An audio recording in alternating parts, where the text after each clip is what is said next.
আর নবী পাক সাল্লাল্লাহু আলাইহি ওয়াসাল্লামের মেরাজ সম্পর্কে অনেকজন অন্য মন্তব্য পেশ করে। কেউ বলে যে নবী পাক সাল্লাল্লাহু আলাইহি ওয়াসাল্লামের মেরাজ নাকি ঘুমন্ত অবস্থায় হয়েছে। না, নবী পাক সাল্লাল্লাহু তাআলা আলাইহি ওয়াসাল্লামের মেরাজ জাগরন্ত অবস্থায় সশরীরে জাগরন্ত অবস্থায় নবী মুস্তাফার মেরাজ হয়েছে। জোরে বলুন সুবহানাল্লাহ। একজন 100 টাকা দিয়েছেন, আল্লাহ তাআলা তিনি দান কবুল করেন। তো সশরীরে, যদি সশরীরে না হতো, ঘুমন্ত অবস্থায় হতো, তো এখানে কারো দ্বিমত থাকতো না।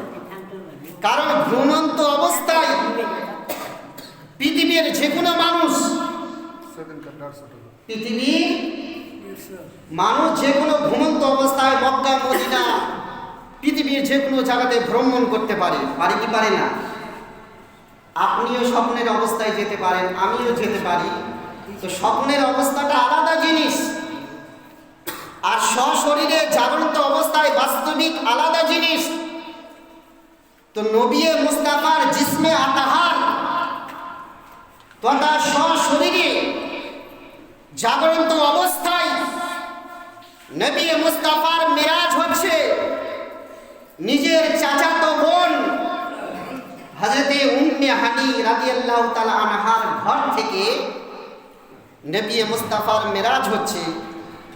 সেই সময় নবী মুস্তাফা সাল্লাল্লাহু তাআলা আলাইহি সাল্লাম যেই দিন আল্লাহ তাবারক ওয়া তাআলা জিবরিল ফেরেশতাকে অর্ডার দিলেন যে ৭০,০০০ ফেরেশতাকে তুমি নিয়ে যাও আর আমার নবী মুস্তাফাকে সঙ্গে করে আমার দরবারে নিয়ে আসো।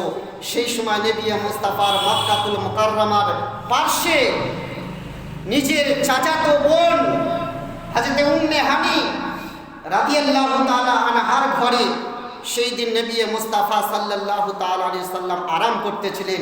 এমত অবস্থায় আল্লাহর যখন অর্ডার হলো, আল্লাহর যখন হুকুম হলো, আল্লাহর যখন বিধান হলো, জিবরিল আলাইহিস সালাতু তাসলিম ৭০,০০০ ফেরেশতাকে সঙ্গে করে দিয়ে যেন জিবরিল আলাইহিস সালাতু তাসলিম আসবেন ওই উম্মে হানি রাদিয়াল্লাহু তাআলা আনহার ঘরে। জোরে বলুন সুবহানাল্লাহ।